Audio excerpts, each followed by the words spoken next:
बीडमध्ये अजित पवारांनी राख माफिया आणि वाळूचा अवैध उपसा करणाऱ्या गँगला थेट इशारा दिलाय। बीडमध्ये कुणाचीही दादागिरी खपवून घेणार नसल्याचं अजित पवार यांनी म्हटलंय।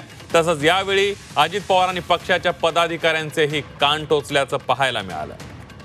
पाहूयात या संदर्भातला एक स्पेशल रिपोर्ट। वाळू गँग, भूखंडवाली गँग, सगळे गँगच आहे तिकडे। पण ते गँग आता स्वतःसारख्या सरळ करायचे त्यांना। मी उलट पोलिसांना सांगेन, त्याला टायर मध्ये घ्या, मला फोटून काढा, हे असलं नाही चालणार। मी काही काहींना तर मकोका लावायला सांगितलेला आहे। मी दादागिरी अजिबात कुणाचीच खपून घेणार नाही। संतोष देशमुख हत्या प्रकरणानंतर बीड जिल्ह्यातील गुंडगिरी आणि झुंडशाही अख्ख्या महाराष्ट्रानं पाहिली। दरम्यान याच मुद्द्यावरून अजित पवारांनी बीडमध्ये गुंडगिरी करणाऱ्यांना सज्जड दम भरलाय। राख आणि वाळू गँगवाल्यांना सुतासारखं सरळ करणार असल्याचा इशाराच अजित पवारांनी दिलाय। राखेच्या संदर्भात बोललं जातं, ते राख कनेक्ट करणारी गँग, वाळू गँग, भूखंडवाली गँग, सगळे गँगच आहे तिकडे। पण ते गँग आता स्वतःसारख्या सरळ करायचे त्यांना, त्याच्यामध्ये त्याला इलाज नाही। तुम्ही घाबरू नका, तुम्ही चुकूही नका, पण तुम्ही कुणाच्या दबावाला घाबरू नका। तुमचा फोन ताब्यात आल्यानंतर घेतल्यापासून जे व्हॉट्सअप डिलीट केले ते सगळे रेकॉर्ड येते, ते सगळे फोटो काय असतील ते येत आहेत, सगळे मेसेजेस तिथे येतात। या प्रकारे सगळ्यांची आमच्या ग्रामीण भागात अंडी पिल्ल बाहेर निघतात। कृपा करून मी फार पोचलेला आहे, अशा प्रकारची भाषा मनामध्ये आणू नका।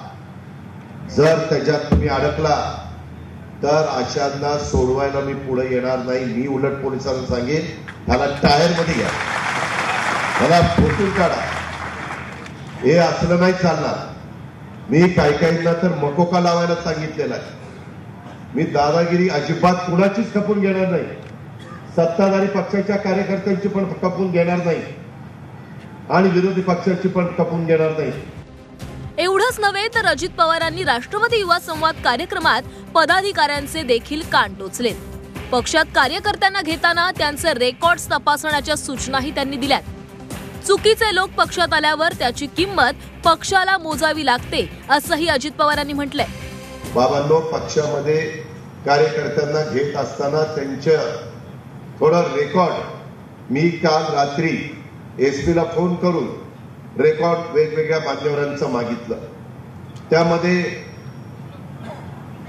आपण ज्यावेळेस लोकांना सांगतो असं वागलं पाहिजे, त्यावेळेस आपल्या अवतीभवती देखील चुकीच्या प्रवृत्तीची लोक असता कामा नये। आणि ती खबरदारी एक मला झेड कॅटेगरी असल्यामुळे पोलिसांचं पण आहे, पण आपल्या कार्यकर्त्यांचं पण आहे, प्रमुख देखील मान्यवरांचं आहे। उगीच एखादी गोष्ट लाईटली घेतली तर त्याची जबरदस्त किंमत ही त्या पक्षालाही मोजावी लागते, त्या नेतृत्वाला पण मोजावी लागते।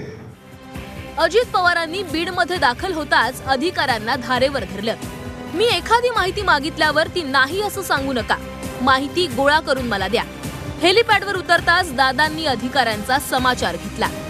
कलेक्टर, सीओ, मोबाईल आयुक्त विभागीय आयुक्त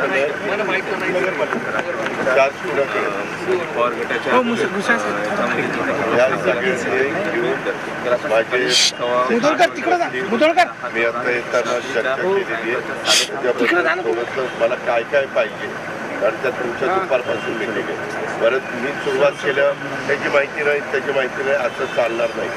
आता ते तुम्हाला सांगतील 8:30 वाजले, तुम्हाला 4 तास मिळतात, त्या 4 तासात सगळी माहिती मला up to date. Ajit Pawar नेहमीच आपल्या रोखठोक वक्तव्यासाठी ओळखले जातात। बीडच्या कार्यक्रमात दादांनी पक्षाच्या पदाधिकाऱ्यांसह राख वाळू गँगवाल्यांना देखील इशारा दिलाय। तसंच अधिकाऱ्यांना देखील अजित पवारांनी फैलावर घेतल्याचं पाहायला मिळालं। ज्ञानेश्वर पतंगे, झी 24 तास, बीड।